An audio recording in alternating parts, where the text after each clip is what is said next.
What is up, everybody? Welcome to the Die Hard MMA podcast. I am your host, as always, Clint, and we are coming off another good week. How's everybody doing?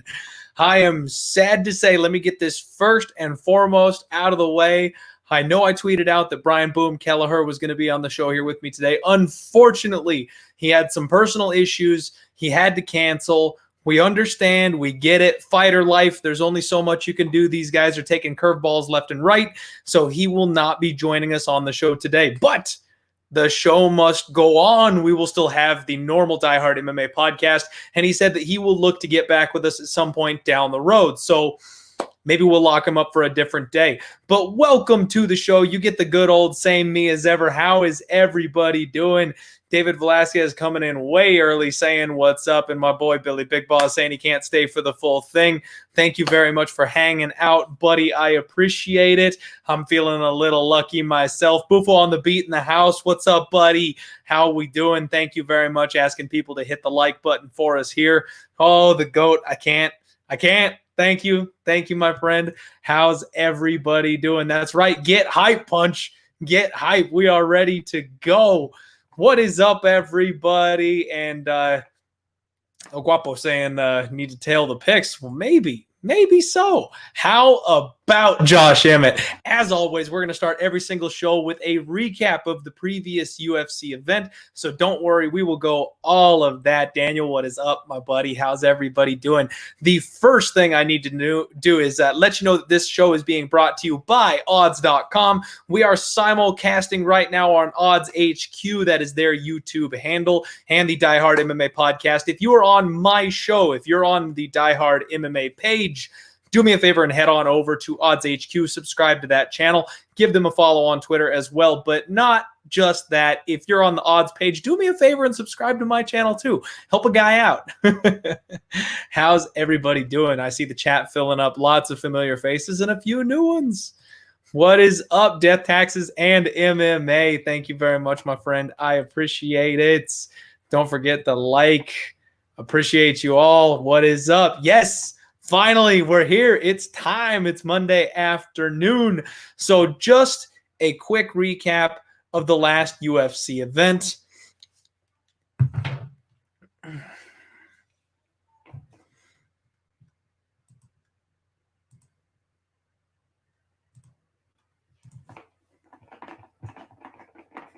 That's about all I gotta say, baby. Could not resist. Had to do it. Had to be done. We crushed it. Absolutely crushed it. If you were tailing my leans and my picks, we killed basically everything on last week's event. And you know what? The week before that, I did the whole gimmick of, you know what? Just for shits and giggles, I'm going to bet every single fight on tonight's card.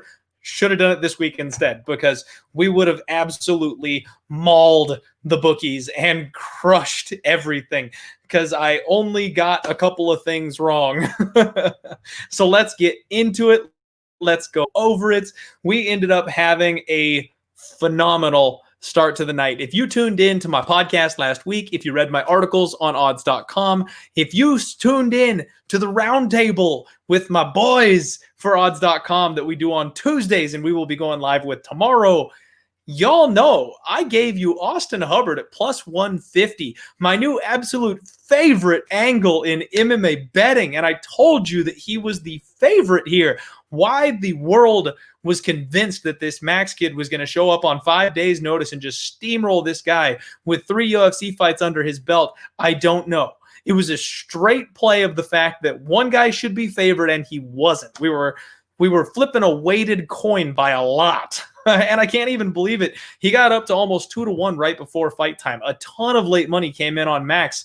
Easy casher, baby. Max ran out of steam. Max ran out of gas. And Austin Hubbard got the dang thing done to get us rolling on the right foot. It was phenomenal. There were not a lot of people out there besides the diehards that were on Austin Hubbard making cash. So what is up, fam? We started off hot. Locking up plus 150. I know some people got it after me, so y'all probably got an even better line than I did, but I loved seeing that.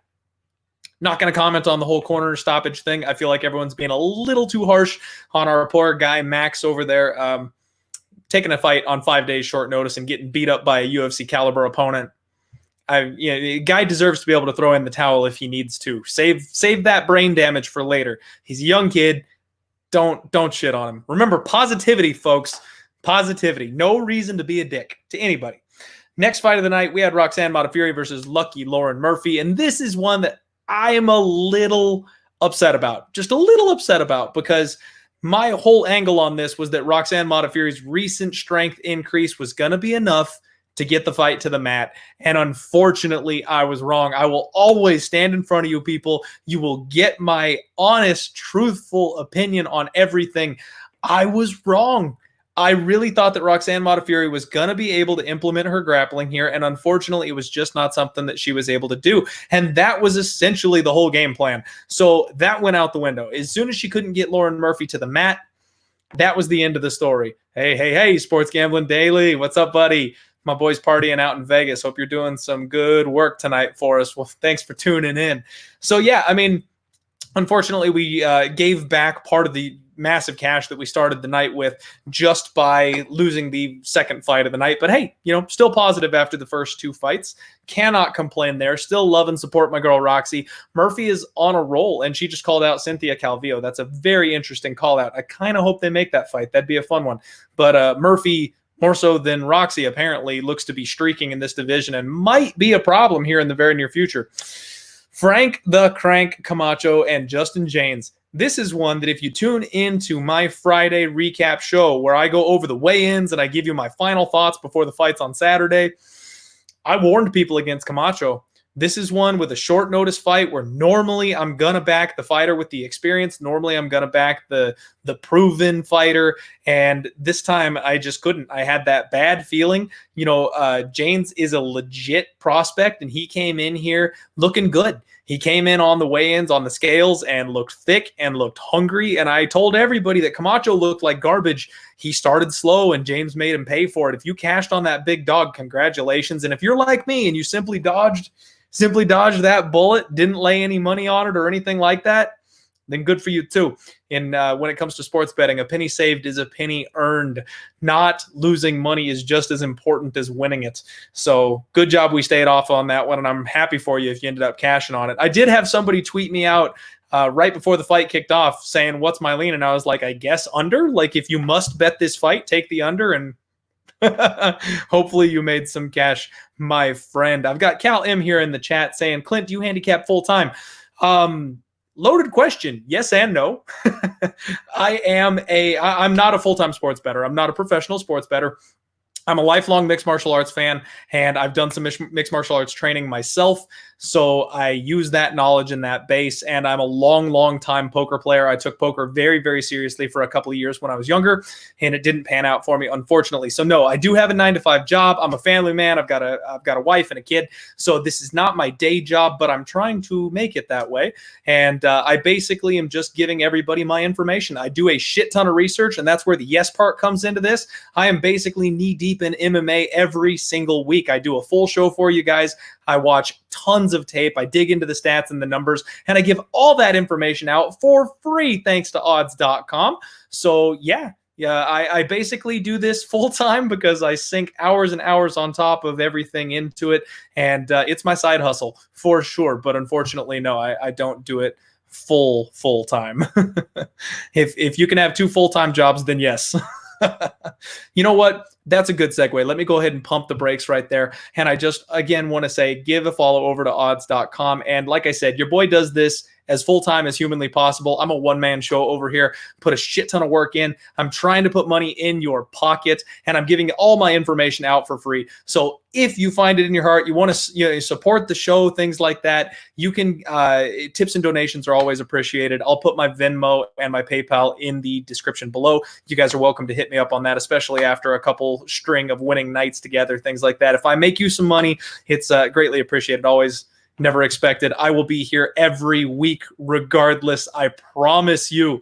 And the other thing is I am all about honesty, transparency, and truthfulness. I want everybody to be positive, no bashing each other. If someone else picks against me and we're head-to-head on a weekend and you cash, I will give you a high five because we're both playing against the bookie. You know what I mean? I'm not betting you. You're not betting me. It's this pissing contest that people get into with sports handicapping. Not a fan of it. We just don't need it. If you win, congratulations. I'm glad you made money. You know what? Always be positive. That's the key in this thing. We can all be friends for sure. So moving right along. Sorry for the little detour there. We have Courtney Cast Iron Casey taking on Jillian Robertson. And this was my two-banger, folks.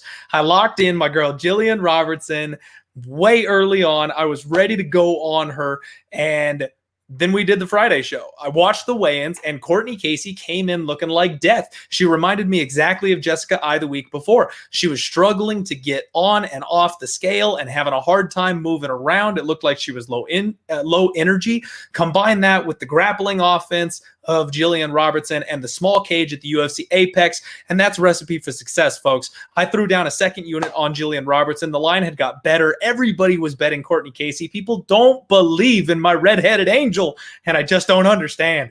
She crushed it, absolutely crushed it, and everybody talking about how boring of a fight that was and things like that. You got to be kidding me, man. When you're sitting there with a double down bet in your pocket and a girl is blanketing the other chick, it's like, I could watch this all day. You're doing shots between rounds. Like, it was phenomenal. I was having so much fun watching that fight. And not only that, she put a stamp on the end of that one when she realized, you know what, I'm not going to get the TKO, which, by the way, I told everybody on Twitter that I was going to sprinkle that TKO line for Jillian Robertson. I knew that was the game plan. I knew that's what she was going for, but Courtney Casey was too tough defensively. She just wasn't able to posture up and rain down the kind of damage she wanted to. She went, fuck it, and went for the submission, choked her out with like 10 seconds, 30 seconds left on the clock.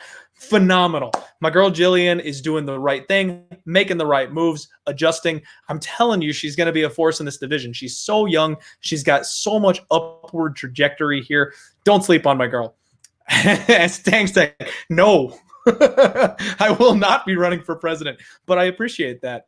Muay Thai, what's up, buddy? Our friendly neighborhood practical joker here in the chat always tries to get a laugh out of everybody. McGregor fighting Diaz next. I said McGregor fighting Khabib next, so we'll see who's right. That's right, Walla Walla Dose. How you doing, buddy? Welcome into the chat. Hey, congrats, Ryan. Congrats hitting the golf play. I can't hit those to save my life. I'm throwing darts, and it just doesn't ever work out. Grateful dude, yeah.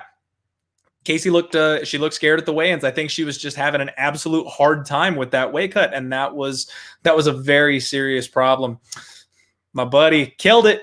Absolutely. Thank you very much. Appreciate all of you in the chat this evening. And you know who else I appreciate? I appreciate the guys over at GoatCapitalSports.com. They're another sponsor of the show, and you know what? They do all the other sports betting. I cover MMA. They do MMA themselves, but they also do baseball, basketball, golf, NASCAR. They've been crushing it lately on the golf plays. And if you head on over there, let them know that Clint sent you. They'll appreciate it big time. The guys at Goat Capital Sports have been with me since the beginning, and I appreciate them very much. Be sure you give them a follow on Twitter and check out their stuff, because I can't help you on those other sports the way that they can. So then we've got Marc-Andre Barriault taking on Oscar Pichota, and this is one of the ones that I was talking about. I told you all, Andre by TKO. Barriault by TKO was the read. That was the plan, and I didn't pull the trigger. I felt like I was stretching myself too thin. I had a whole lot of plays. I had a whole lot of dogs, and this is one that I was like, man, these are two low-level fighters. I'm not a fan of either guy at this point. I want to fade them both, and I think Andre's going to do it. I know Pichota's a quitter. I think we can get the TKO here. But I ended up doubling down on Jillian, and I had a 2-time parlay in there, and then I ended up taking some other big dogs, and it just wasn't the one that popped off the page to me. And it cashed. I hope you ended up on Barriault. I hope you hit that TKO line, because that was a juicy cash, and just right on cue, Pichota quits, and Barriault gets it done in round 2. The next one, though, was the cream of the crop here, folks. Tisha Torres welcoming Brianna Von Buren to the UFC, and every single podcaster out there, lay the wood on Van Buren. Tecia Torres is shot. She's got nothing left in the tank. She's gonna crush her. She'll take her down. Son, Tecia showed everybody what's up. She reminded you what she can do. She's been training with Rose Namajunas. She should have been the favorite, or at least even money, and we got plus 175. Tecia, baby, thank you. It was a gorgeous, gorgeous night of fights. Her being able to be the right size to fight someone like Van Buren, that was key. Van Buren couldn't bully her the way she had the other fighters in her career. She defended all the takedowns. Her kicks were lightning fast. I mean, Tecia may be reinvigorated, folks. I'm curious to see who they match her up with next, because she's going to be fun to watch the next couple fights, see if she really rebounds or not at this point. That fight was so fun. I was screaming at the TV, jumping up and down. I was so stoked at this point. So then we had Bobby Greene, Clay Guida. And this is one that basically went about as you would expect. And I'm a little bummed on it because we ended up not cashing our parlay later in the evening. And I almost used Bobby Greene instead. And that would have been the smart move. And I can kind of recap that in a second. But Bobby Greene gets it done. Clay Guida, unfortunately, at this stage is just shot. He's just kind of done. And Bobby Greene is solid everywhere. So I said that he doesn't ever look like a minus 200 favorite. Well, he showed up. He really showed up on Saturday and got it done. Guida gave him a scare a couple of times. Greene tends to fight to the level of his competition, and that does happen from time to time. So that's the reason why I didn't include him. So it was a bit of a bummer that we went with Roosevelt Roberts instead. And that's what brings us to the next fight here. Roosevelt Roberts taking on Jim Miller. So I had a 2x parlay here with Roosevelt Roberts and Curtis Blaydes. And my whole angle was, I think Roosevelt Roberts passes this test. Jim Miller has one round of gas in him. And if you get out of that first round, you're clear. You're good. He's going to fall apart. Roosevelt Roberts will be able to crank up the pressure. And man, I should have used Greene in that parlay instead of Roberts, because Guida's harmless. Guida's not going to knock you out. Guida's not going to submit you. He's just going to try to wrestle you. And they were priced about the same, whereas Jim Miller can do exactly what we saw him do. I didn't think he was going to pull it off. I thought Roberts would be good enough to keep some distance in the first round, tire him out, and then turn it up later. But he's a young kid, and young kids make young kid mistakes. Jim got the savvy veteran win once again. And if you cashed on Jim Miller, congratulations, because what a performance by him. He's one of those guys in round one, you simply can't count him out. No matter how old he gets, he's still dangerous in that first round. But if we had done Blaydes and Greene, which I really thought about when I locked that play in, that would have been an easy coast of a casher. So unfortunately, we give back a little bit of money there. I had laid where'd it go? I had laid 2.24 units on that parlay. So we gave back 2.24 units. Not really happy with busting that parlay, but I mean, we hit the double up on Jillian. We hit the fire play with Tecia Torres. We were kind of steamrolling here at this point. I felt really good. And one thing I did is I added Marion Renault. I had a gut feeling about Marion Renault. I liked her kind of the same way I liked Tecia Torres. And because she got to plus 180, I thought that was just way too wide. I went ahead and added that as a late play. So I know a lot of you, if you did tail me, if you were with me after, the podcast and all that kind of stuff, you probably didn't jump on that one. So kind of dodged a bullet there. I took the hit, though. Next fight was Belal Muhammad Lyman Good. And once again, if I had just stuck with my gut, if I had bet everything I wanted to on this fight card, we'd be rolling right now, because Belal Muhammad gets the damn thing done. I compared him to George St. Pierre. This guy is good everywhere, and he is so hard for you to look good against. Like, nobody looks good fighting Belal Muhammad. You just can't do it. So unless Lyman Good was going to come out and knock his ass out, that's the only way you look good against this guy. He's too dang good. He keeps himself safe. He mixes in intelligent takedowns. He's dangerous everywhere. I love that guy. Love Belal. Should have taken the shot on him and didn't. I hope some people made some money on him. I know a lot of sharp people that were on Lyman Good as well, though. So it was one that was a little too close for comfort. And in hindsight, as much as I say, okay, here's a good little talk for the new people here on the show. We use the concept of value here on the Die Hard MMA podcast, okay? A good bet will not always cash, and sometimes a bad bet does. So what we're trying to do is make as many good bets as we can. And this time, I think we made a good pass, even understanding, looking at it, that Belal Muhammad cashed, that doesn't make it a good bet, okay? We were laying between minus 130 and minus 160 on Belal Muhammad, and Lyman Good came to fight. He didn't look good because it's so hard to look good against Belal, but there were a bunch of times that he could have easily caught Belal and put him out. So, man, it's not good to lay that kind of chalk in that kind of a situation. MMA Pronanza. Sorry, can't pronounce that. I always recap the last card. If you're new to the show, this is something that we do every single time. We like to learn from the previous card. So if you don't want to watch it live and you want to watch the recap or something like that, totally fine. Totally your deal if that's what you want to do. You can just skip ahead and we'll talk about the card as we go. I usually spend about 20, 30 minutes on the previous card so we can talk about the mistakes that we made and try to learn from them. You know what I mean? Raquel Pennington, Marion Renault, Rocky got the damn thing done. I shouldn't have added that late bet on Renault. I thought there was some value on that big plus line, but unfortunately didn't get there. Fight of the freaking year candidate, Josh Emmett, Shane Burgos. Holy crap. Josh completely gets his leg destroyed, and I have no idea how Shane Burgos didn't get knocked out. Getting dropped 3 freaking times in the 3rd round. Beautiful. Absolutely gorgeous. That was a casher. I almost added a second unit on Josh Emmett late when he got up to plus 150, plus 160. The line was just way out of control. I liked him at plus 115. And actually, my mind is blanking. I'm sorry. Don't be mad at me. Somebody, one of my followers on Twitter, you told me to double down on Emmett when that line got wide. And you were right, my friend. I should have done it. It was easy money for the pickings. And I missed it. But hey, we cashed. We cashed easy. That was a beautiful, beautiful fight and a 10-8 round for Josh. He should have finished it, could have finished it. Amazing fight. I'm going to enjoy going back to rewatch that one. Martin Tagg, love from Scotland, my friend. What is up? As you know, my name is Clint McLean. We are Highland Scots. I have Scottish roots, my friend. Thank you for tuning in. That makes me extremely happy. So we've got Curtis Blaydes, Volkov, sorry. I'm not going to spend a lot of time on this one. I mean, Blaydes did the damn thing. He was going to wrestle. We knew he was going to wrestle. End of story. He grinded out a win. If you parlayed him, that was the move. I mean, he almost got caught late, but, you know, is what it is. Anyway, everyone's wanting to move on. I agree. Let's move on to the new card because we've got a decent bit to talk about here. Overall, the last week's record, I went 4-3 on picks, and that was for plus 1.91 units of profit, making me feel good. It would have been 2.91 units if I hadn't thrown that late unit on Renault. So hopefully you guys cashed and made a little bit more money than your boy with that late play there.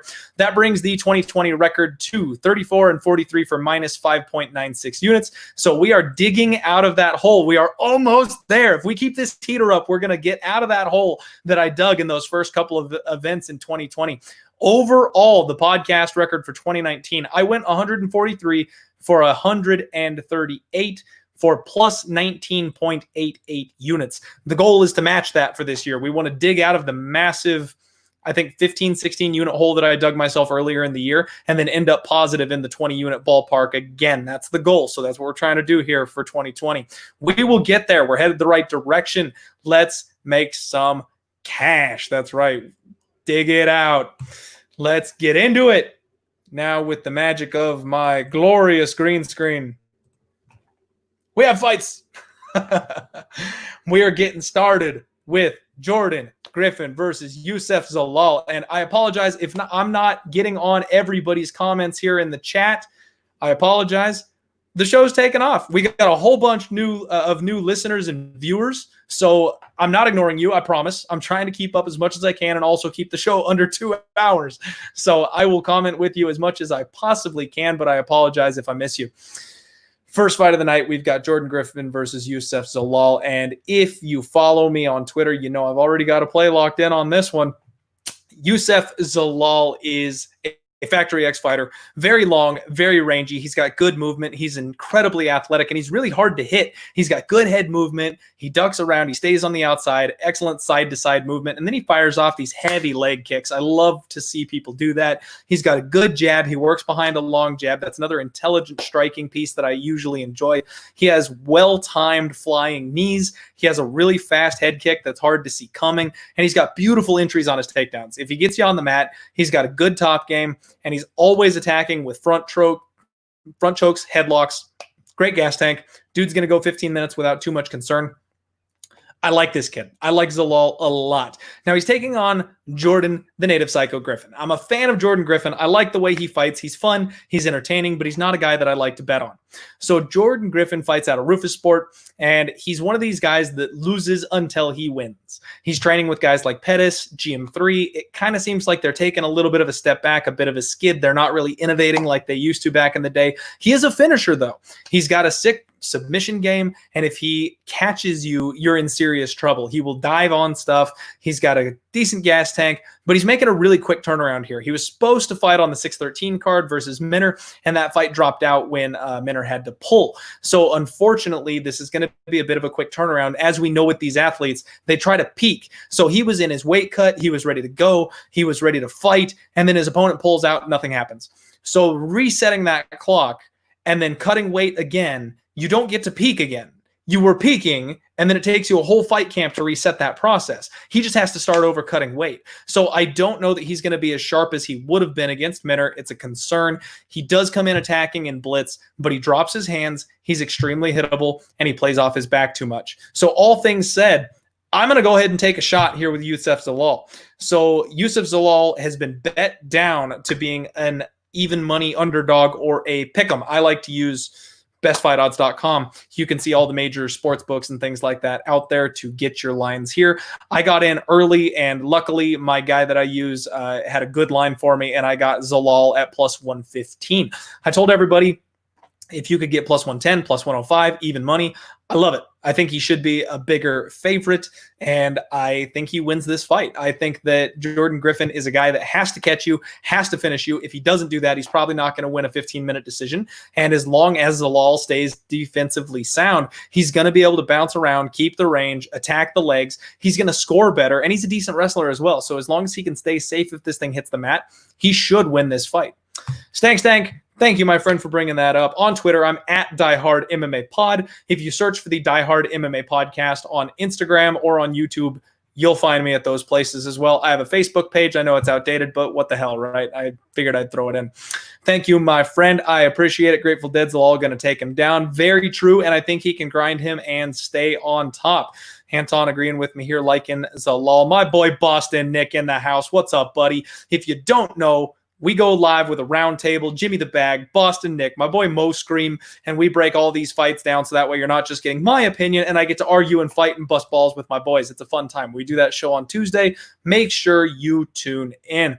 What is up, 100 Peak Team? Thank you very much, my friend. I appreciate that. Real quick, I've got to give a random shout out to my boy CEO Bombshell.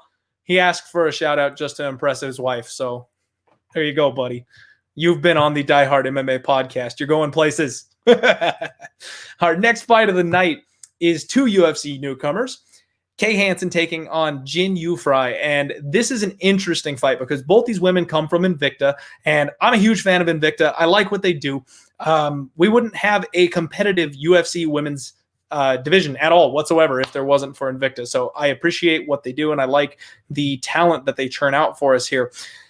Hansen is a very, very young fighter. She's 20 years old. She's a Brazilian Jiu-Jitsu purple belt. She fights on the Phoenix series, which is kind of like, I guess you could compare it to Dana White's Contender series where they get young talent and try and build them, that kind of thing. It's almost like an Ultimate Fighter style thing for them there. She did very well on that. She can be flat-footed, heavy on the feet. She does scramble well when she gets into transitions, and she always takes the back extremely quickly. She transitions to a dominant position very, very well, but she's fought a relatively low level of competition so far, obviously, at 20 years old, and she's very, very young. When you see these young competitors, they're green, they make mistakes, and one of my favorite angles in MMA is fading people in that exact position. This is a big step up in competition for her. Jinh Frey is the ex-Invicta FC champion. So she's got championship caliber experience. I think 3 of her last 4 fights have been 5 rounds. She's got a really long reach. She's big for the division. She's physically strong. And when I say she's big for the division, these women are both atom weights. So when they get to UFC, they're moving up from 105 to 115. They'll probably be a little bit smaller than what we're used to seeing, but they're both atom weights. So in this case, it's a bit of a level playing field. She's got beautiful takedown entries herself, really heavy top pressure, heavy shoulder pressure. She likes to grind on her opponents. Good head movement. She rips the body with hooks, and she's really strong up against the fence. She likes to press her opponents up against them, really bully them there. And then when she gets the legs, she sucks them out, puts them on their ass. And she's got excellent submission defense. And I think really Kay is kind of in a sub or bust situation here. I don't think that she can beat Jinh Frey for a full 15 minutes. And I don't think she's going to be able to get a dominant position on a veteran fighter with the submission defense that I've seen so far. And honestly, I think this line is backwards. Jinh Frey opened up as like a plus 160 underdog. And this is where, again, you're going to get full honesty from me. This line opened up at like plus 145, plus 160 in places, and I wanted to jump on it. I absolutely wanted to dive on Jinh, but I wasn't able to get it at the place that I used to place my bets. So because of that, it's not an official pick, but I would get it while you can. I think the wrong girl is favored here. Right now, you can get her at plus 120, and I plan on getting on her as soon as that line is available for me. This was just a recent addition today, so if you jumped on her quick and you jumped on her sharp, you're on the right side of this thing. Let's see here. I'm going to get caught up with the chat here just a minute.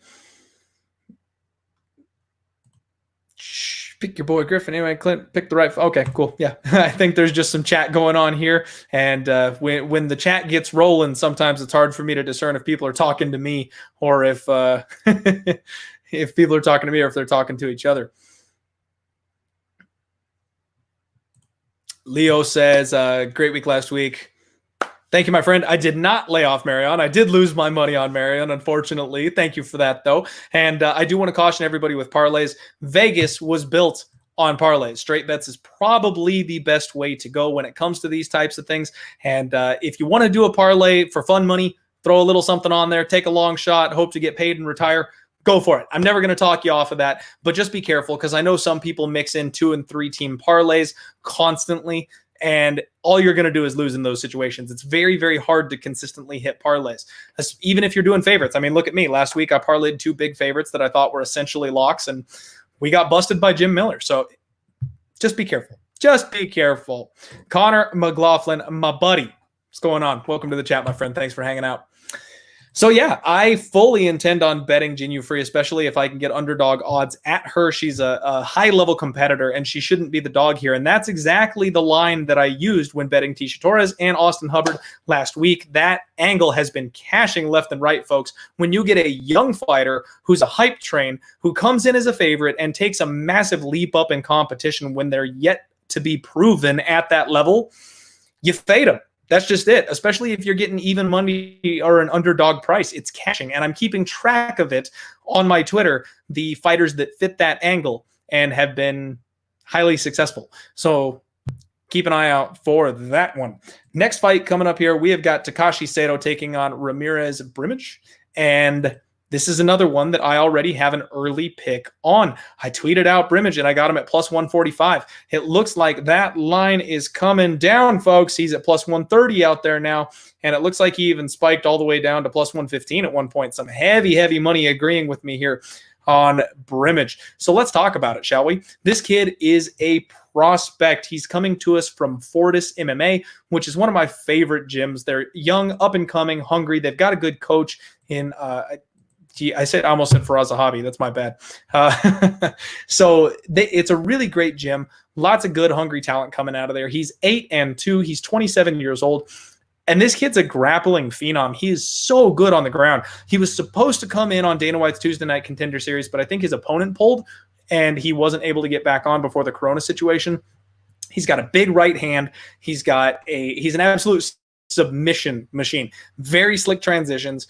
Insanely fast switches to the back. If he catches you sleeping even just a little bit, this kid is going to be on your back, hunting the neck, looking to choke you out. He pressures his opponents up against the cage, and he has heavy, heavy knees from that position. He will work you in the clinch. He has a heavy, stifling top game, and his ground and pound is absolutely devastating. Now he's taking on Takashi Sato. Takashi is 30 years old, and he's hard to gauge.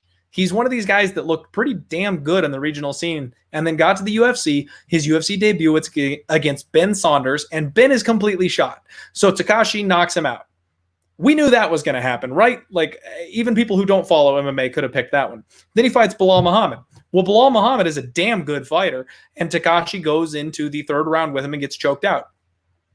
That's not a bad finish either. I mean, he's supposed to lose to a guy like Belal Muhammad, and Belal Muhammad gave him problems. Really, we don't know where Takashi Sato sits. He's either just better than the bottom tier, or he's just below the elite tier. There's a whole lot of room here where Takashi Sato could exist.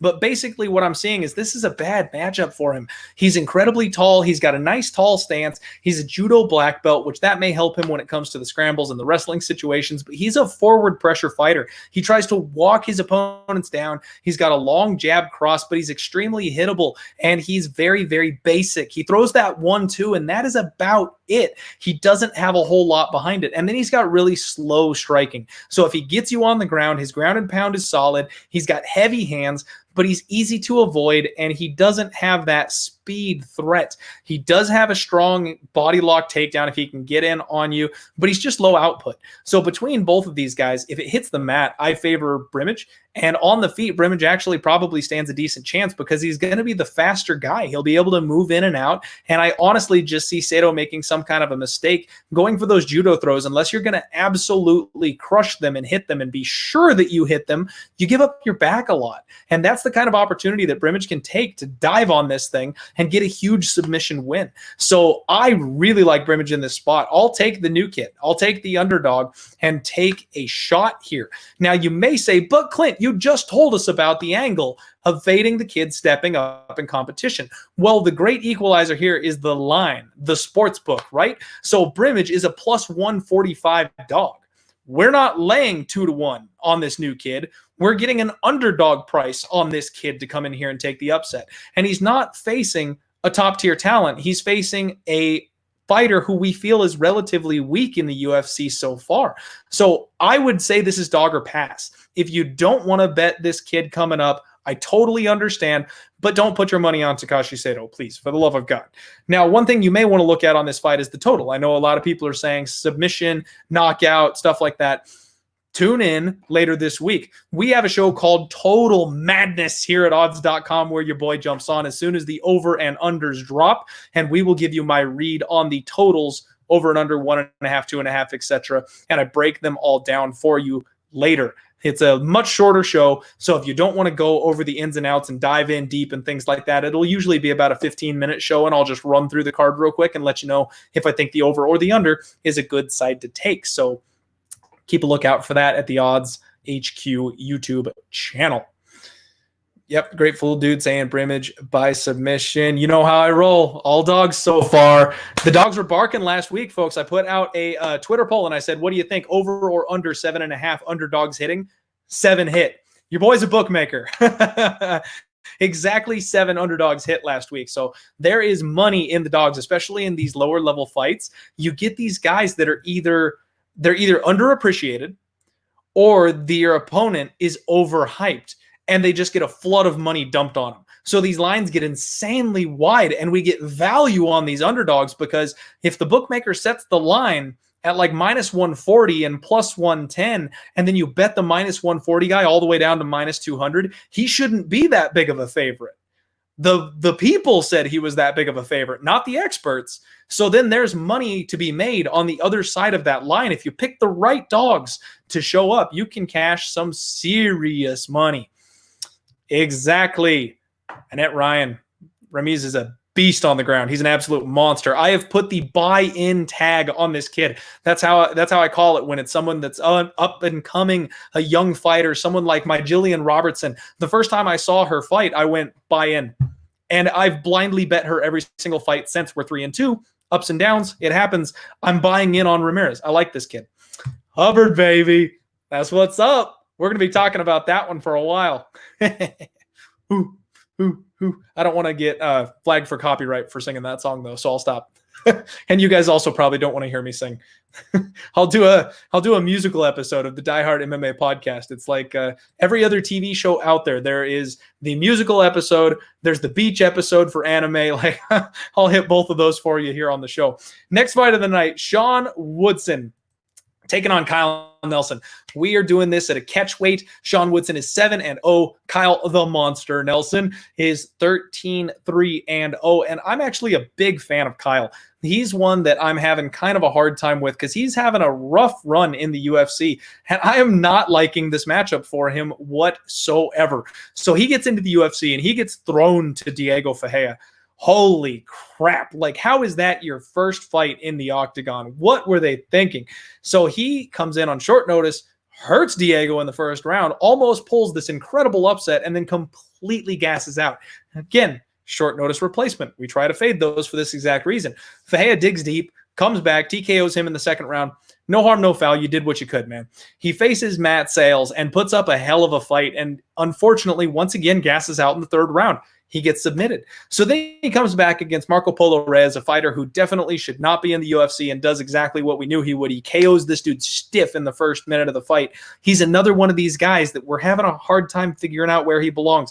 The bottom rung of the UFC, Kyle Nelson's going to crush. The mid to upper tier of his division, he seems to struggle against, and it's all because of that gas tank. So here against Sean Woodson, Woodson has an incredible amount of experience as a boxer before switching over to MMA. He was a 46-3 amateur boxer, and this dude is huge. He's extremely tall for the division. He's going to have a massive reach advantage, and he really works well behind his jab. He also kind of does the rope-a-dope thing with his punches, and he stance switches. That's a tongue twister. And he stance switches. So you never know exactly where or when those shots are going to come from. And he's got some hands. He's so freaking tall that he throws this knee up the middle and it's right on your jaw the second he fires it because his legs are so damn long.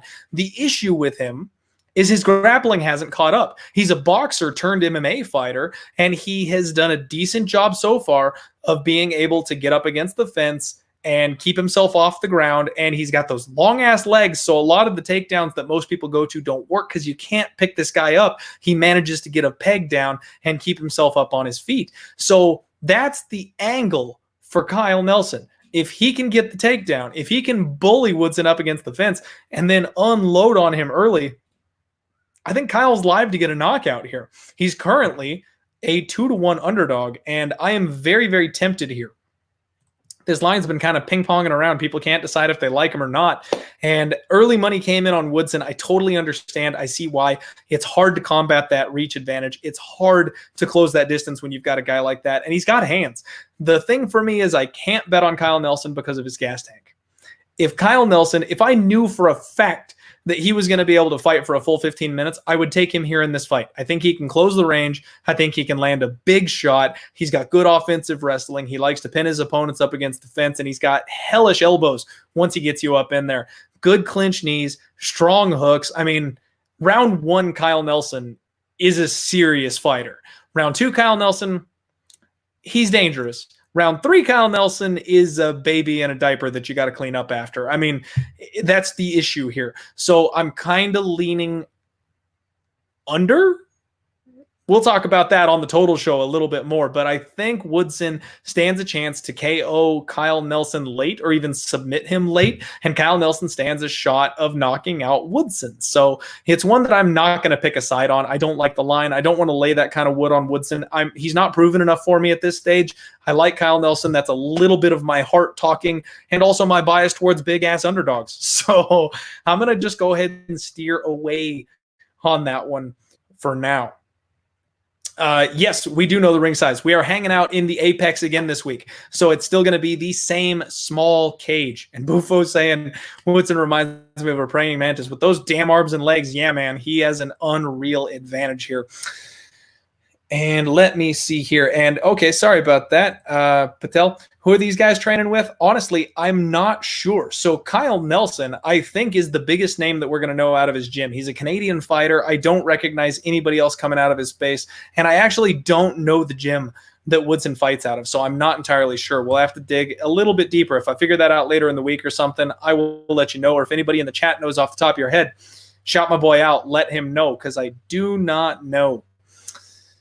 And yeah, see, and that's people just completely over Kyle for sure. He's just got a shot. That's all I'm saying. He's got a puncher's chance, but I'm not betting him, so don't worry about it. As always on the show, if I'm not actually putting my money where my mouth is, I don't overly care about my prediction because I think I'm on the right side, but I don't like it enough to actually lay my hard-earned cash down. So I kind of expect Woodson to get the win here, but I'm not sure how he gets it done or when he gets it done. Next fight of the night, we've got Philipe Lins, still can't figure that out, taking on Tanner Boser. And I love Tanner Boser. He's like the reincarnation of Roy Nelson. And this guy, he comes in and he's so durable and he's tough and he wades forward and he's got the belly. He's out of shape. He's not out of shape. Obviously, he's a professional fighter. He's in incredible shape, but he just doesn't look like a normal fighter. You know what I mean? I love this guy. He's got the mullet. Fantastic all the way around. I am a fan. He's also another Canadian guy. So I was going to say Canadian brother, but I'm not Canadian, so I guess I can't call them that. So Philipe Lins, not impressed. That's all I got to tell you. I whiffed on a gorgeous opportunity to fade him in his UFC debut. He was coming in against Andre the Pitbull Arlovsky, and I called it. That was an underdog upset that I absolutely called, and I just didn't sack up enough to actually put my money down and win it.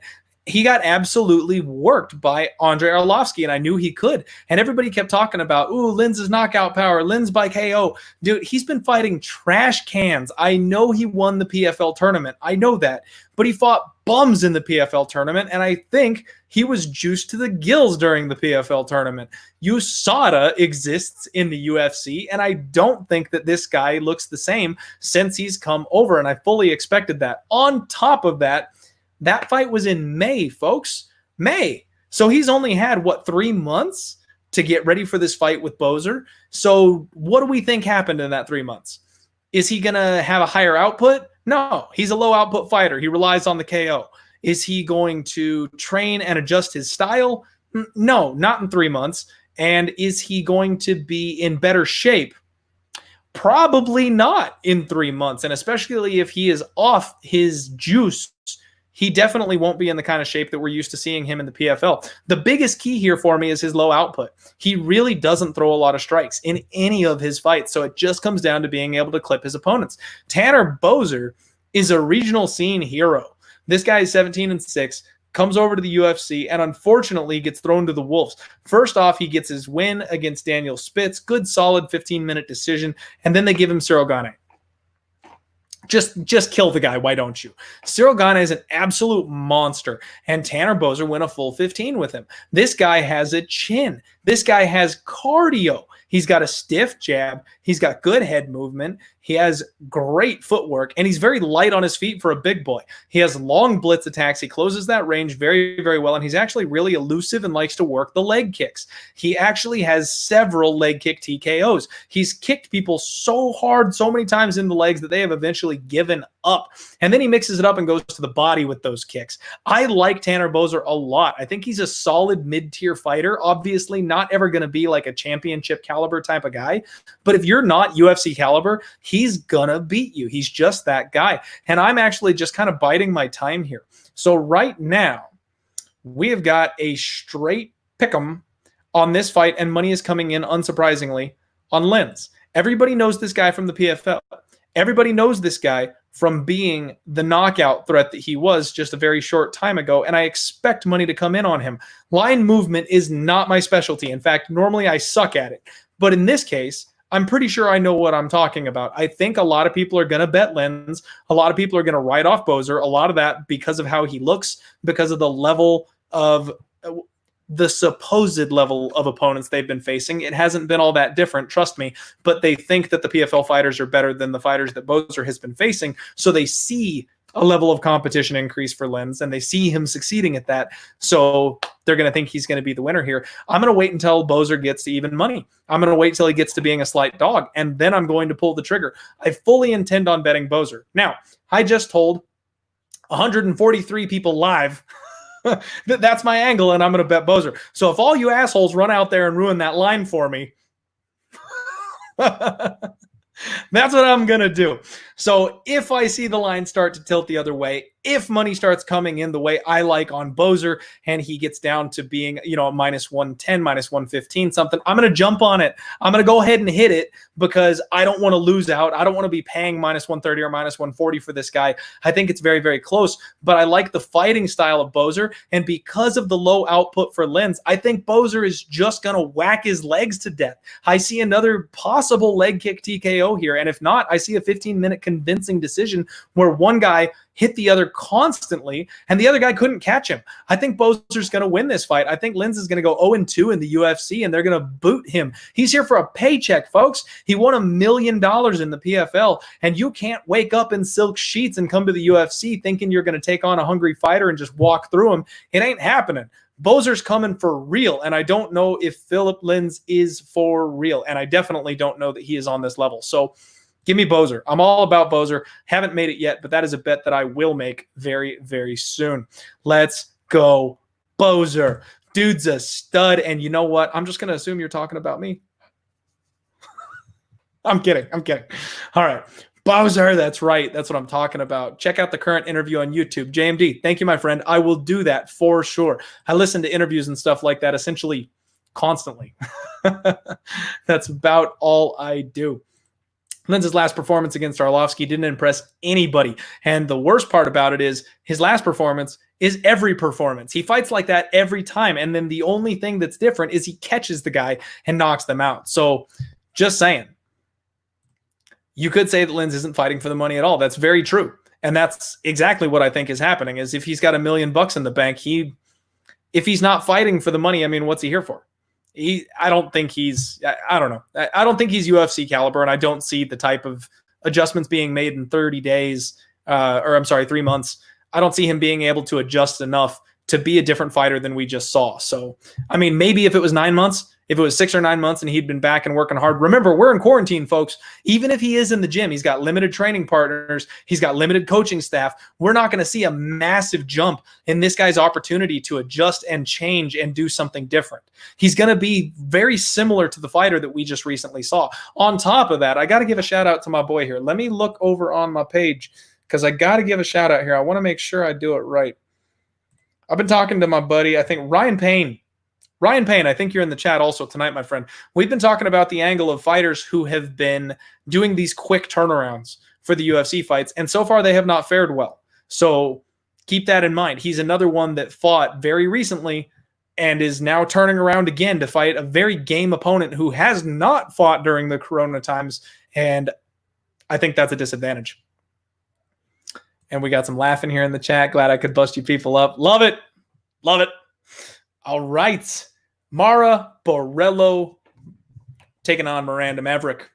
Very, very interesting fight here to me. I absolutely love the women's division. Something that you'll find out with me is, honestly, I feel like I'm almost sharper with the women than I am with the men. It's kind of like women's NBA. Every once in a while, you'll get those handicappers out there that just crush women's basketball, but they can't hit shit in NBA betting. That's kind of me well, that's not me. I do pretty well in men's mixed martial arts, but I feel like I'm especially sharp in women's MMA. Anyway, enough of that. Moving on. Borella, this is her third quarantine fight. So the reason I brought up that point last time was this will be the third time that she has fought under these circumstances. Let me get her page up here just a second. I try to do this stuff on the fly, and it's a little bit difficult while talking and interacting with the chat sometimes. So I apologize. Give me just 2 seconds here. So she has faced, in her last 5 fights, she's 1-4. So she's on the chopping block. She's about to get let go from the UFC. She comes in, loses to Caitlin Chikagian. Not a bad deal. She beats Talita Santos, albeit via split decision. So, okay, but she's shown some promise. She's got some decent striking. Then she faces Lauren Murphy. We know Lauren Murphy's turned into a bit of a monster, but she gassed out hard in round 3 and got completely flatlined by Lauren Murphy. Then she loses to Montana De La Rosa, which not a ton of shame there. I actually like Montana De La Rosa. And then she gets subbed out by Courtney Casey in the first round. Those last 3 fights were August 2019 and then February 15th, May 16th of 2020. So she's already fought in February, in May, and now she'll be fighting again in June. Very quick turnarounds, same thing, limited resources, unable to peak, just cutting weight, not able to improve or change who you are. The Mara Borella that we've seen in the last couple of fights, that's exactly who we're going to see this weekend. And she's taking on Miranda freaking Maverick. Miranda Maverick is making her UFC debut. She's another fighter that comes to us from Invicta FC, 7-2, 22 years old, hot young prospect. Another one who competed on the Phoenix series, solid grappling. However, she sometimes loses position and scrambles. She has exceptional offensive submission attacks, and she's willing to accept the bottom to attack, which is not something I usually say in nice tones. I don't like it when you accept bottom position, because in MMA eyes, generally you're losing the fight to whoever's on top unless you can get that sub and finish, which there's a question of whether or not she can here in this spot. She does have good side-to-side movement on the feet. She's got a decent jab, and she works the leg kicks. Always love to see that. Strong takedown defense. So generally, if it gets to the fight, she's the one determining when and where it goes. And she's got a great gas tank. The big thing here is that she's extremely dangerous late. So that's kind of how I see this fight playing out. I think that Miranda is going to be able to avoid or handle whatever Mara brings to the table for the first round or two. We're going to get into the second round. We're going to get into the third round. And Borella's going to gas out like she always does. She always gasses out every time. And right now, we have Maverick as a minus 300 favorite, a whopping minus 300. I was hoping to make a case for Mara in this situation. I can't. Absolutely can't. However, I also don't want to lay minus 300 on this girl that's 22 years old making her UFC debut. One of the things we talked about is I like to fade people because they're stepping up in competition. This is a step up. Even though I'm not sold on Mara, even though Mara has been struggling lately, this is a step up in competition. So I don't want to bet this girl at minus 300. What I do want to do is look for the props when they come out and maybe take her by submission. I also might look at the round props, because women's MMA is notorious for going to the judges' scorecards. So when you've got a woman who's a finisher, who's somebody we expect to get the job done before the judges' scorecards, that is never priced right by the bookies. So I might want to look at maybe Maverick in round 2, Maverick in round 3, maybe an under, because there's always the chance that she gets caught on the feet by someone with the experience level of Mara. I don't know. We'll talk about that a little bit later in the week. At this point, I'm going to go ahead and say Miranda Maverick wins. I do think she gets the submission late as Mara fades, as she gasses. But at this point in time, I'm not making a move. Good question. And no, I'm sorry. Clicked the wrong one there. My bad. Brian, parlay. No, my friend. Maybe. No is a little strong. If you really wanted to, I guess you could. But at minus 300, I don't know that I like it. I gave a whole lot of points as to why I think that Mara is not going to win this fight. But the fact of the matter is she does have good striking. So she stands an opportunity of rocking this chick early and hurting her. It is a step up in competition. I would say possibly yes. Just be careful. I wouldn't lay the house on a parlay with Miranda Maverick involved. And by the way, can we just say her fight name is awful? Miranda Fear the Maverick. I mean, it's not a bad idea, but you got to have a better name than Maverick for your last name. Fear the Maverick. I mean, you've got to, I don't know. If you want to pull that off, you've got to have a little bit more badass of a last name than Maverick for me. I'm sorry. Yeah, we've got some agreement there. Yep, don't like the minus 300. Just a little too much. I think she wins, but just a little too much. What's up, TKO or Tap Tap? Welcome into the show, my friend. I appreciate you joining here. All right, let's move on. Luis Pena taking on Khama. Worthy. Good fight. Real good fight here. This one is one that I'm excited about. And something I tweeted a little bit earlier today is for the Die Hard MMA podcast, generally speaking, you come for the hot takes, you stay for the love. So this is a fight that I've got a hot take on, folks. I am geared up and ready to go for this one. So Luis Pena, he's a fighter who I've simply never been sold on. He came to us from The Ultimate Fighter, and he was the hot prospect in The Ultimate Fighter. He was the guy that was supposed to win the entire show, and then he gets hurt. So he gets a UFC contract at the end of it anyway because he seemed like he was so promising, and he has been spoon-fed opponents. The UFC is dragging this kid along Sean O'Malley style. They want him to have time to develop, but the time has come. He's been in the UFC long enough. He's fought enough low-level prospects. They're going to start giving him to people because you can't keep protecting him forever. Eventually, he's got to sink or swim. So he loses a decision to Trezano. That was back in 2018, the winner of the Ultimate Fighter season. He does beat Stephen Ocho Peterson via decision. He does beat Hansen Matt Weinman. He TKOs him in the third round. Duh. A fighter that probably shouldn't be in the UFC anymore. He was given to Pena to boost his record a little bit.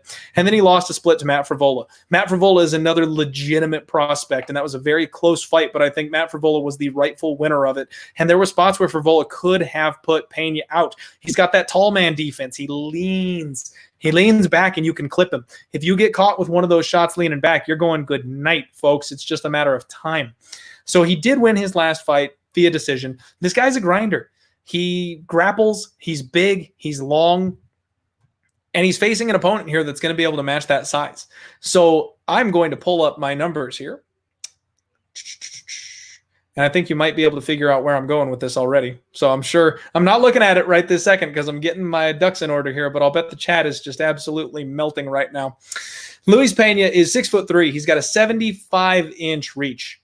Khama Worthy is 5'11", but he has a 74-inch reach. So he's only at a 1-inch reach disadvantage for being the shorter man.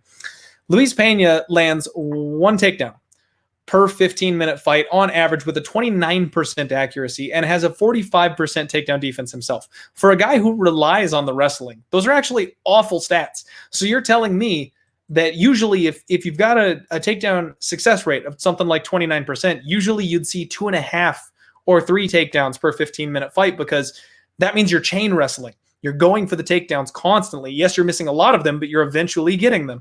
That's what that means. But instead what this means is he doesn't go for them as often, and he doesn't land them that often. And then he gets taken down himself. He's got less than 50% takedown defense. He averages 3.32 significant strikes per minute. He absorbs 2.47. So he is outstriking his opponents, but not by enough for me. Almost 1 significant strike per minute against a spoon-fed, relatively low level of competition so far in the UFC. Usually he enjoys a very large height and reach advantage. He's not going to on Saturday. He's only got a 1-inch reach advantage. Now, Khama Worthy, this is a guy who's been knocking on the door of the UFC for a very, very long time. He's been fighting at 145 pounds his entire career, and he has been knocked out 5 times. So let me just get that out there. Dude's been knocked out 5 times. However, he's one of these guys that was struggling to make weight. He's one of these guys that thought he was getting the benefit of being the bigger man at a lower weight class, and it simply wasn't true. Let's also look at the names on his results, all right? Knockout, Kyle Nelson in the UFC. Matt Bissett, I think he's in the UFC. Billy Quarantillo in the UFC.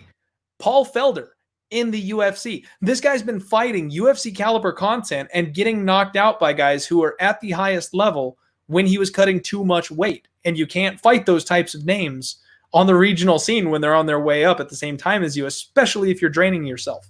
Since he has moved up to 155 pounds, he's undefeated. In his last fight, he cashed as a plus 650 underdog. He fought a friend and former training partner in Devontae Smith and got no love from the bookies or the betting public. And he cracked the dude and put him out in the first round.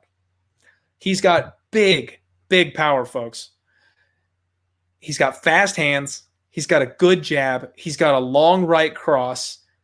The only issue I see with him is he moves his head straight backwards. He's got a little bit of tall man defense himself, and that's kind of how he got caught a couple times on the regional scene. But since he's moved up to 155, he's got a good chin. He takes those shots that were clipping him earlier in his career. And the thing that we see with Pena is, dude has no power. He couldn't bust a grape. If he wins by knockout, it's by TKO. It's ground and pound. If he can get you on the mat, he's got those long arms. He can hit you where you can't defend yourself, and he can get the referee to step in and stop it. That's what he did to Matt Weinman. But what has he done to the rest of his UFC competition? He submitted Richie Smolin, who, if you're saying, who? Exactly. He submitted Richie Smolin, who has since dropped out of the UFC and is 2-1 over in Bellator. So he's not doing too bad, but not necessarily a UFC caliber fighter. Matt Weinman, he TKO'd, who's a fighter he should have got out of there in the first or second, but instead had to get all the way into the third to do so. And his decisions are uninspired, top control grappling matches. Khama Worthy's got some good counter wrestling, folks. Khama Worthy is a very, very live underdog here. And right now he's sitting at plus 230. I got him at plus 225 a little earlier today, I think. Let me go check my notes here. I locked up Khama Worthy at plus 220. So unfortunately, I missed that. Some money has come back the other way in a big direction here. But basically, This line is way too wide. Way too wide. Khama worthy, I think, is going to be the first one to hand Luis Pena a knockout loss. I don't think Luis Pena is going to be able to get this fight to the ground. And I absolutely think that Khama worthy is going to be able to clip him. He's not going to have the reach advantage that he's used to, and that's going to mess with Pena. Pena's going to be looking for that distance, and he's not going to have it. Worthy will be able to crowd him. Worthy will be able to hit him where most of his other opponents can't. And then when Pena can't get the takedown, what does he do then? He's not going to outstrike a guy like Khama worthy on the feet. So Khama worthy's got to give up a bad situation, let him get on his back or something like that, and then give up a choke. Pena is simply not a guy that I trust. I haven't seen anything that allows him to be this big of a favorite. I think this line should be a whole lot closer. I'm going to take the shot. I'm on Khama worthy, folks, and I fully expect this chat section to just be melted here right now. Let's see here. Getting caught up here. Yep, passing on the fight. Pena has very good stand-up. I wouldn't particularly agree with that. And I think he's going to have problems with Khama worthy's stand-up. There we go. Give me Khama on this one. I like that. Yep, couldn't bust a grape. All right. Yep. I like it. Worthy as an underdog. I would just caution you, a lot of people, this is the price range where people parlay. Be careful parlaying Pena. I sniff an upset. And I think this guy is UFC caliber and Khama worthy. I think that, like I said, that weight cut really was the thing holding him back. Now that he's at the right weight class, I absolutely think he's going to dominate here. Or dominate may be strong. I apologize. He's not going to dominate here. But I do think that he's going to do pretty damn well. I don't think he's going to find himself out of place here. So that closes out the prelim show. Let's flip on over to the main card, shall we? Getting over to the main card. One more time, I've got to say thank you to odds.com for sponsoring the show. Be sure to click the like button for me. Get in the comment section if you can. Share the show. We want to get this out to as many people as possible. Do me a favor and subscribe to both the Die Hard MMA podcast on YouTube and Odds HQ on YouTube. If you want to follow me and get my action as soon as I tweet them, follow me at Die Hard MMA Pod on Twitter.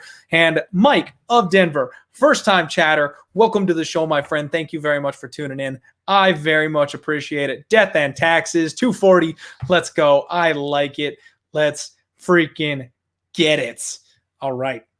Gian Villante versus Maurice Greene. Why is this on the main card? Why is this on the main card? I really don't have any idea. This is not a fight that I don't know. Sorry. I'm going to stop rambling about that now.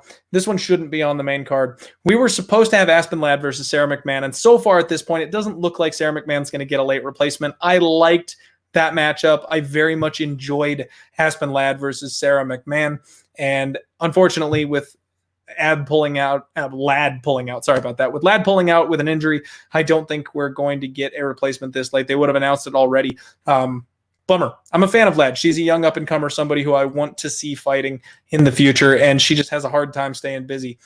So Gian Villante is a 205er who is moving up to take on the Crochet Boss, Maurice Greene, at 265. He's moving up to heavyweight for this one, folks. And right now, the Crochet Boss is sitting at around minus 230. Comeback, plus 187, plus 190. Gian Villante is a big dog, and there's a reason for that, guys. Gian Villante is a bad fighter. And, okay, so first off, I know we've got a whole lot of new people in the chat, so I want to be sure everybody knows, if I say something degrading about a fighter, if I say something that seems a little mean about a fighter, first off, it's mostly done for entertainment. I have a podcast. You guys aren't going to like it if it's not funny, so every once in a while I got to fire a hot take out there and insult somebody, but really, I respect every single fighter that steps in the cage. I love what they do. I will never speak harshly about them in real terms. So Gian Villante, he's a warrior, but he's not UFC level. That's all it comes down to. He is 2-2 in his last 4 fights. He was 1-3 in his last 4 fights before that. He's struggling. Basically, the UFC is using this guy as a springboard for other better talent. He got knocked out in his last fight against my boy Michael Lord Oleksiejczuk. Love that dude. And he won a split decision against Ed Herman, lost a split decision against Sam Alvey before that. If that tells you anything, this guy's going to split decision with Sam freaking Alvey. and then he went to a split decision and lost with Patrick Cummins. I mean, he's low. He's low on the totem pole in the UFC. Sometimes we see these guys jump from 205 up to heavyweight and they get reinvigorated. They've got more gas in the tank. They're physically stronger. It does them some good, and that's what he is going for here. I'm just not sold that he's going to really get the benefit from it. He's 6'2", and he's taking on a guy that's 6'7". Crochet Boss is a huge man. He's got a decent work rate, but he's kind of struggling himself. He's 8-4, and his last 2 fights have both been his losses in the UFC. However, he lost to Sergey Pavlovich and Alexei Olenek, 2 guys who are definitely UFC caliber, but he got finished. You kind of hate to see that. The guys he beat, Jeff Hughes and Junior Albini. So he's another one of these guys that's beating the bottom tier, but losing to anybody in the middle tier where he's somewhere in this range. I'm not even going to come up here because he's somewhere in this range. I like the Crochet Boss. He's got some pop on his punches. He's got long, rangy shots. I think he's going to keep Gian Villante at range. Gian Villante's only option to win this fight, in my opinion, is to get it done inside the distance. He's got to crowd Greene, crash the pocket, take him down, land big bombs, ground and pound, or maybe even submit him, but I don't think he's got the tools to do so. I think Crochet Boss is going to be able to keep him on the end of his punches. I think he's going to be able to kind of pepper him from the outside. Villante's got a great chin, so I don't think Maurice Greene is going to be able to knock him out, but I do think he gets the win. I think he gets it done by decision. This is another one where we'll have a look at like the totals and the props later on that kind of have a little bit of an inkling of what I might want to do with it, but I'm not sure if I want to go there or not. For the most part, it's just a pass. I don't want to lay this kind of wood on Maurice Greene, and I don't trust him in a parlay, and I definitely don't want to take the dog in this particular case. If you want to know how I bet dogs, I wrote a really awesome article for odds.com about my criteria, what I need before I can put my money on an underdog. So check that out. That'll give you a little insight to my strategies. Let's see here. We're going to roll up here. Brendan Allen versus Kyle Daukaus. And I'm going to catch up in the chat here. Yeah, 0, the MMA dude. Absolutely right. It's a rough one. That's a tough fight. And yeah, Villante Steaks, Mike of Denver. Thank you, buddy. Crochet Boss, Crotch Boss. I automatically filled in the actual name there. Good job. Good job, Ryan. You got me. The Crotch Boss. I like that. Mert Alley saying, how much do you usually bet? So here's a fun topic. I'm going to take a little side tangent here for everybody, all the new listeners here on the podcast. So honestly, to me, asking someone how much you bet is kind of like asking someone how much they make at a job. It's not something I give out.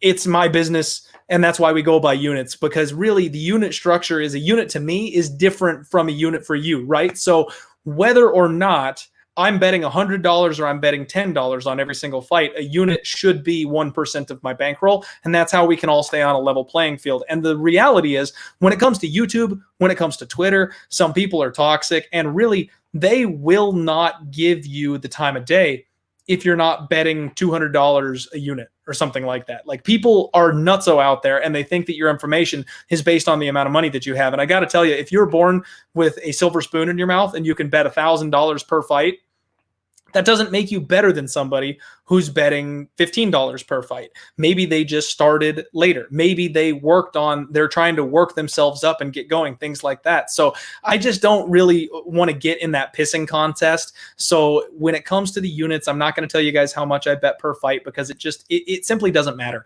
I'm giving you my information. I'm giving it all for free. I'm giving you solid info. I have a good track record. I profited damn near 20 units last year over the course of 2019. So, if you followed me, if you were betting $100 a unit, you made damn near $2,000. So, I mean, the unit size is just a way to measure. You know what I mean? I hope that makes sense for anybody. And I'm not trying to be rude. It's just something that it really, at the end of the day, doesn't get down to it. And some people, if I came on here and I told you, so guys, I'm just getting started. I got a day job. I got a wife and a kid. I'm going to be betting $10 per unit. I'd lose half my viewers.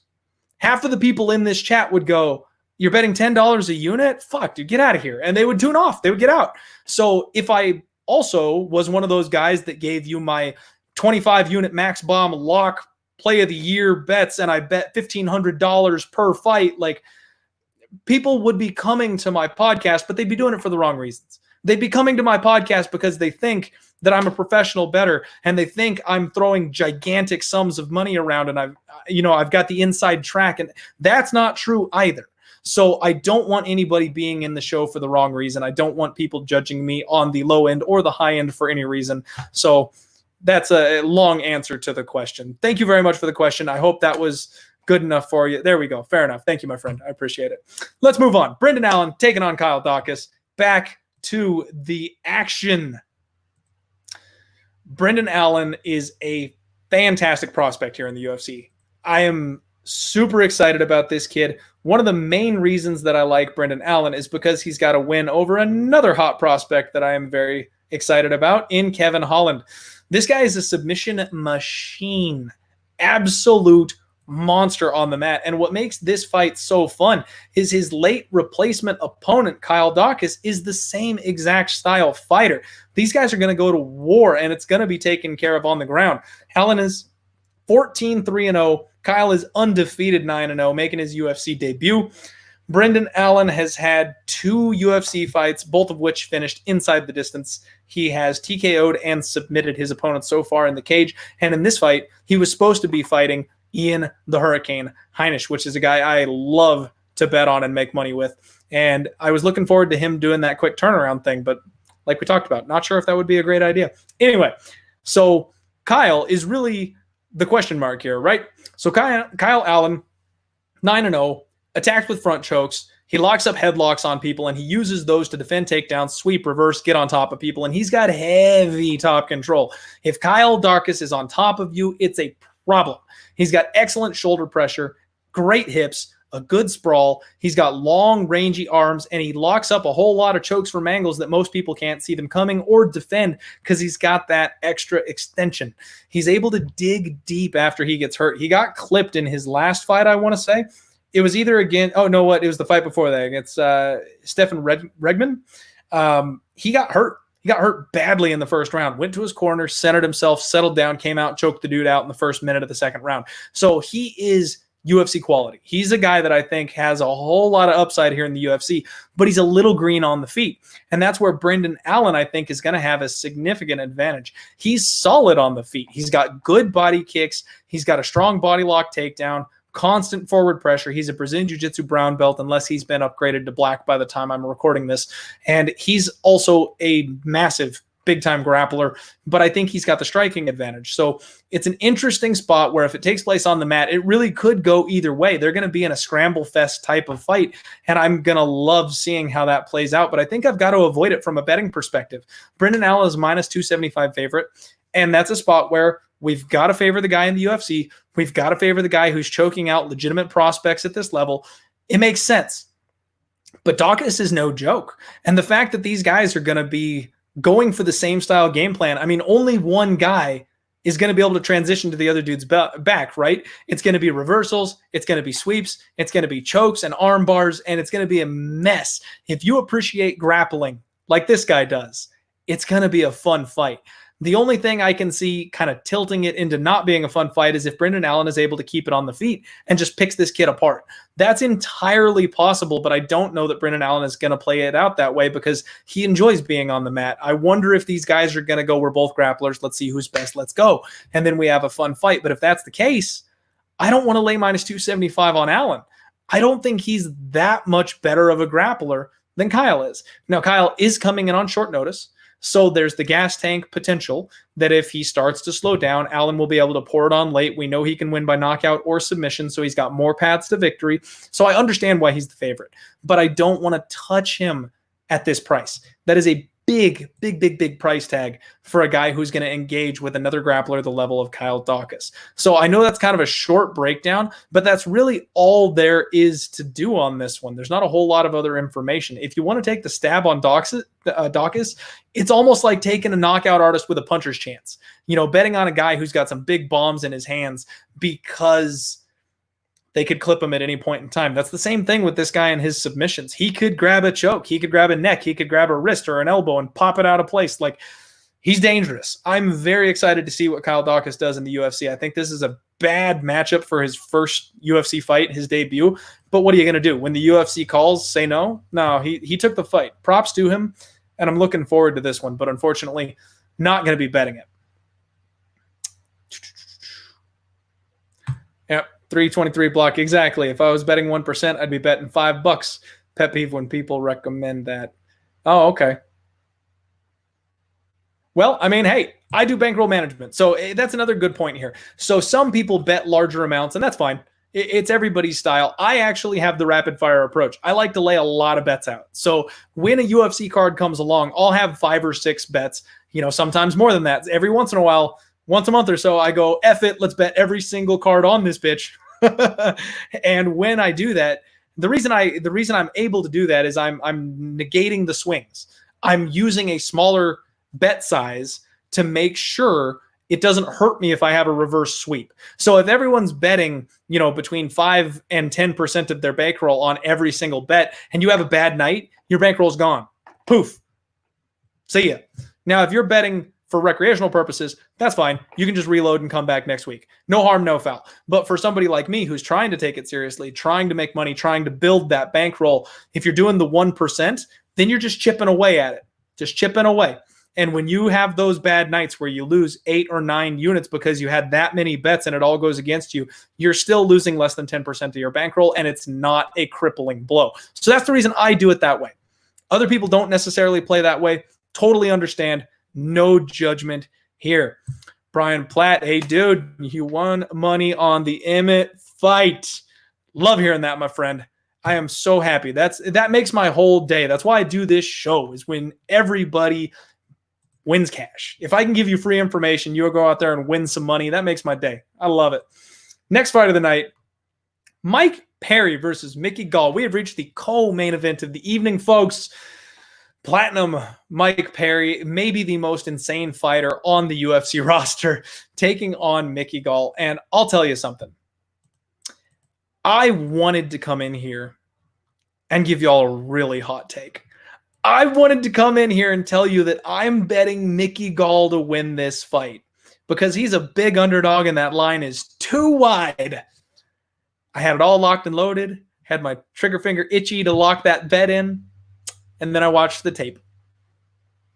Can't do it.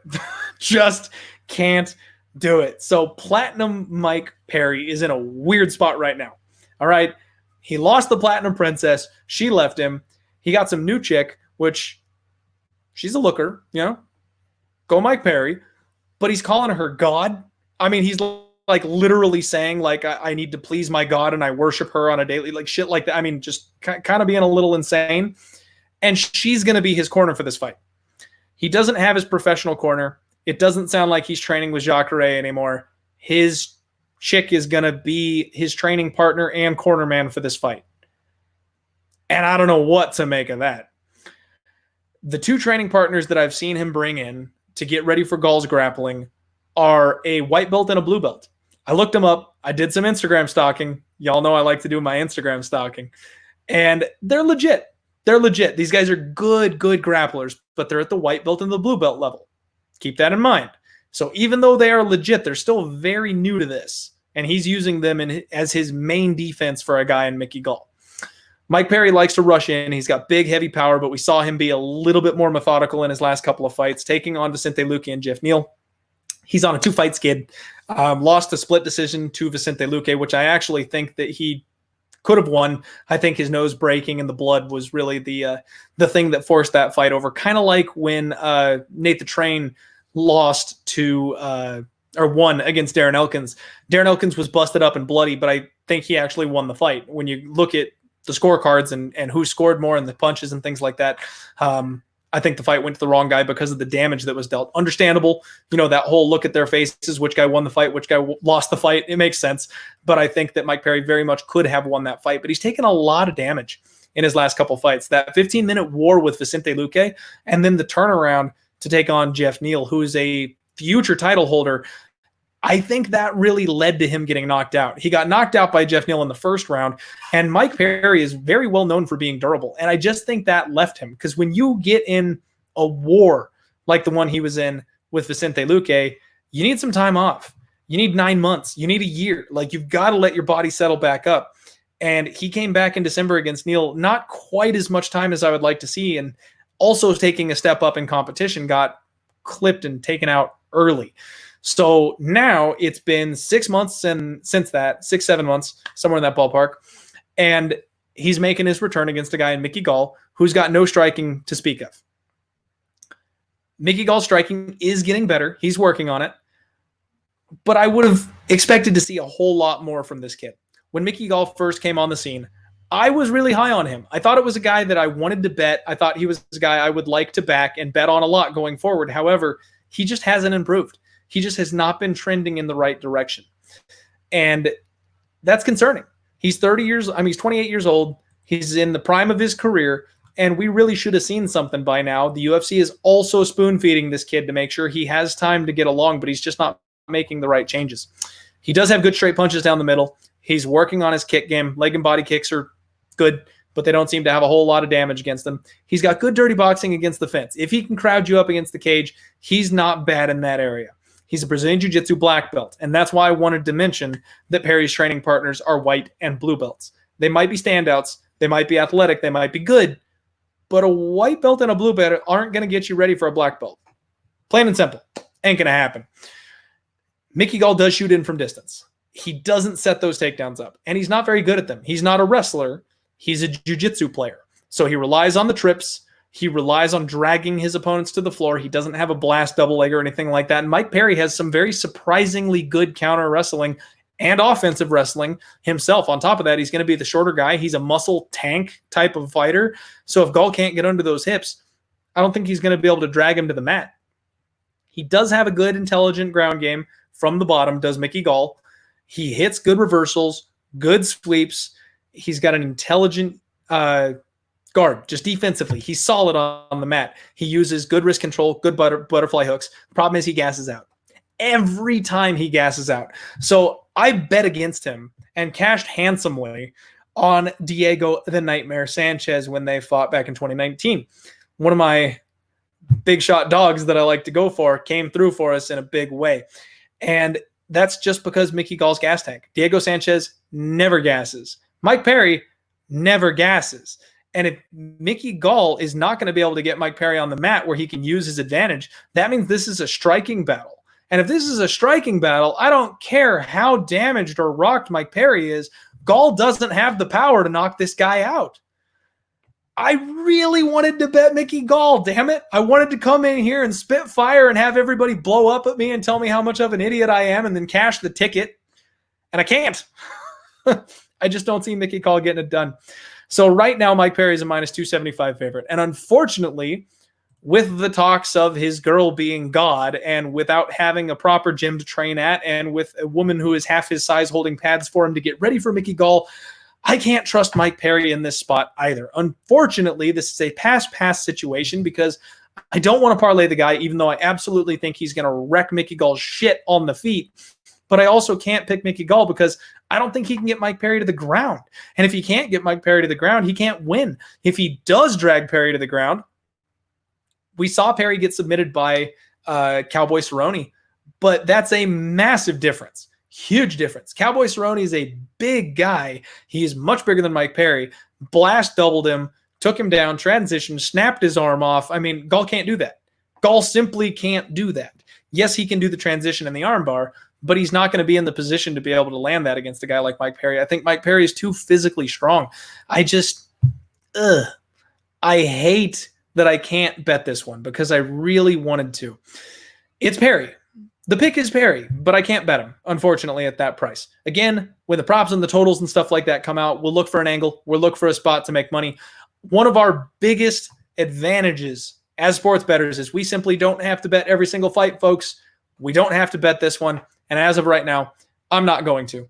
That brings us to the main event of the evening in a fight that absolutely cannot disappoint.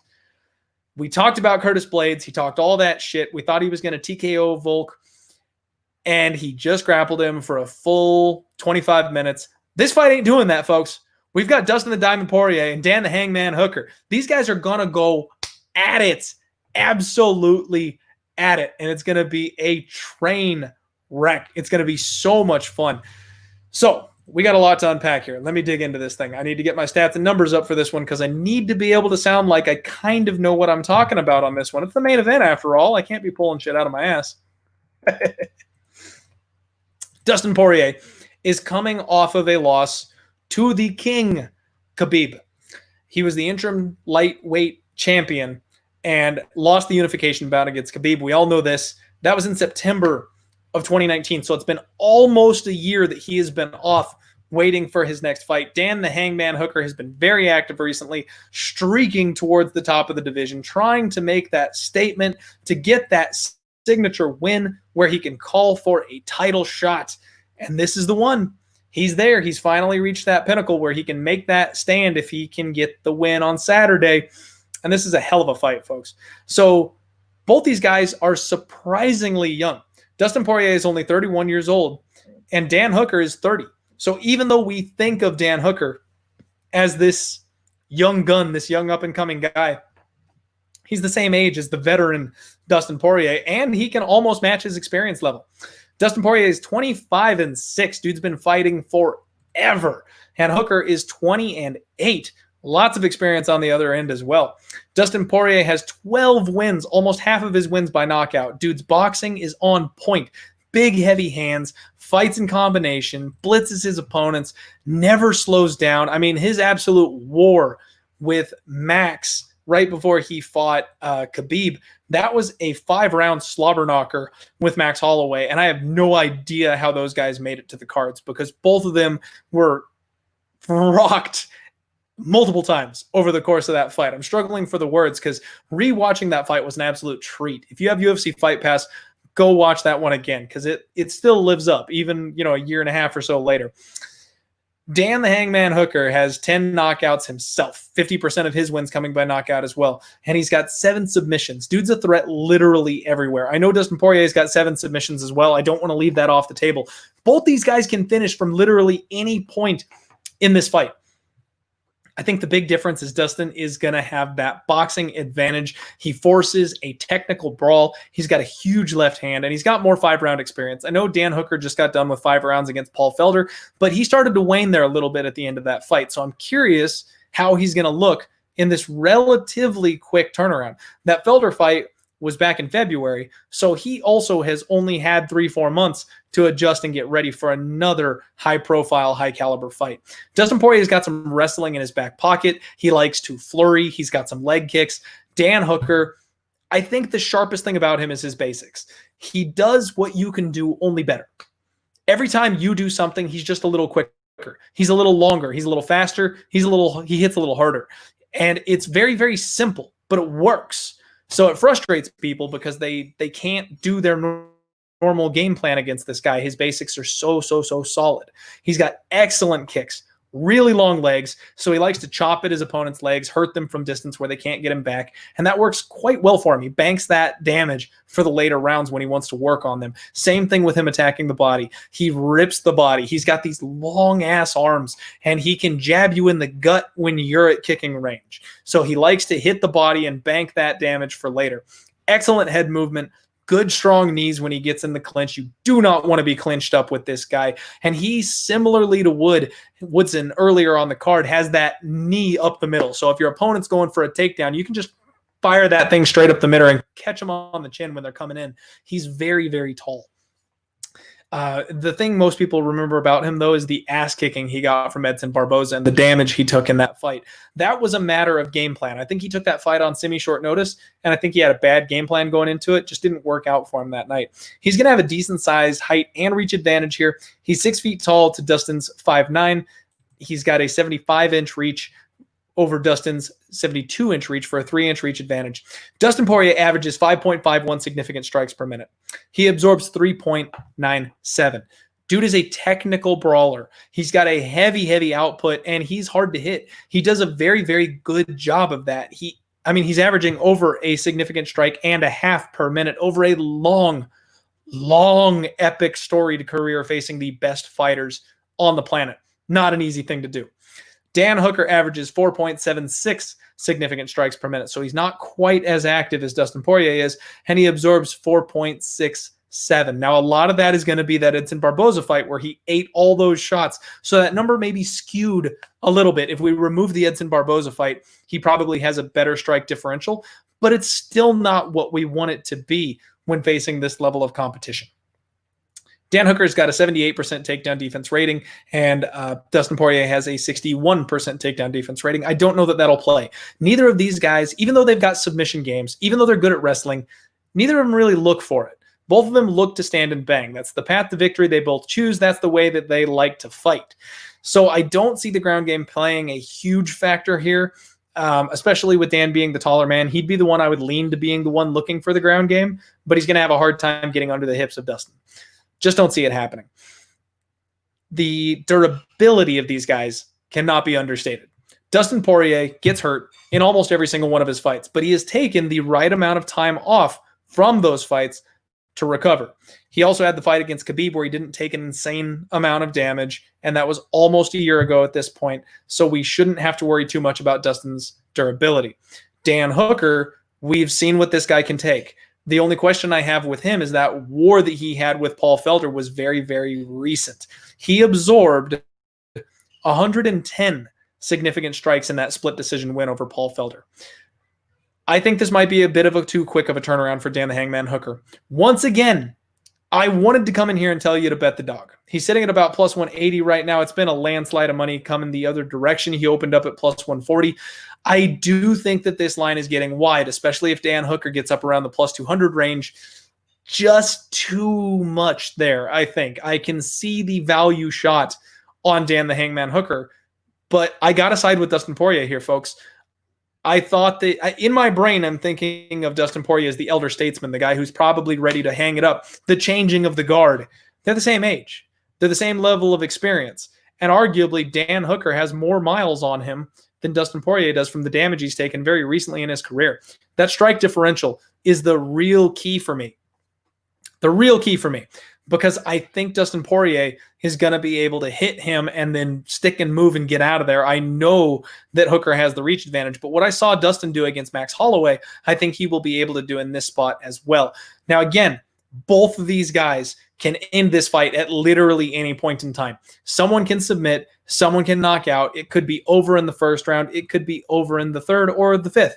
No idea. So we have to be very, very careful here because of that. I don't want to lay minus 220 on Dustin Poirier, but that's the side in this fight that I like. The angle that I would take on this one is, once again, later on, we're going to do another show. It'll come out on Wednesday or Thursday where I go over the totals. I think the totals are going to be sneaky here. The total is going to probably be my look on the main event. And then if you like prop betting, what I would suggest doing, this is what I do sometimes, and I have a good bit of fun of it. Instead of going hard, especially if you like Poirier, instead of laying a ton of wood on Poirier, maybe chop your unit size down and look at the round props. Go rounds 3, 4, and 5 on Dustin Poirier for a lesser amount, and you'll be getting lots of big plus lines on those bad boys. You'll be able to get a much better return on your money, and I think this one finishes late. I'll tell you that much. I think this fight finishes late. The amount of damage that these guys have taken is accumulating, and I think that someone is going to get knocked out. I don't see this one going to decision. It could, but I think it ends in round 4 or round 5. And with that being said, you can get a much better price on your fighter if you take them by those round props rather than just betting them straight. So that's kind of the way that I'm looking at it. That's the angle that I am going to take when it comes to this one. We have over 200 viewers live on the Die Hard MMA podcast right now. Thank you all so much. Without your support, without you guys in here with me, guys and gals, supporting me, liking the show, hanging out, this thing wouldn't be here. We are trending in the right direction. Lots of excellent stuff coming to you in the future from odds.com and the Die Hard MMA podcast. Nothing but love, folks. Thank you all for being here. That's going to do it. That will wrap the show. If you missed the beginning, we will have replays up on odds.com. We will have replays up on the Die Hard MMA podcast YouTube page. So get in there. If you disagree with my picks, hit up those comments. Let me know who you're betting on. Let me know who your biggest casher was last week. I always like to hear where you are making money. And I just love you guys. Love the crap out of you. Thank you very much, Brandon. I appreciate you, my friend. Tomer, you are welcome. Thank you so much. Thanks for being in here. Enjoy Miami. Stay safe over there. I'm in Arizona, so the corona is raging here as well. Appreciate you guys. Just love you all. So with that being said, check out the boys over at Goat Capital Sports. Be sure you subscribe to odds.com. Hit me up at DieHardMMAPod on Twitter. I will tweet out all my action. If I lock anything in later on this week, that is where you will find out about it quickly and timely. With that said, everybody stay safe. Give your mom a hug. And let's roll.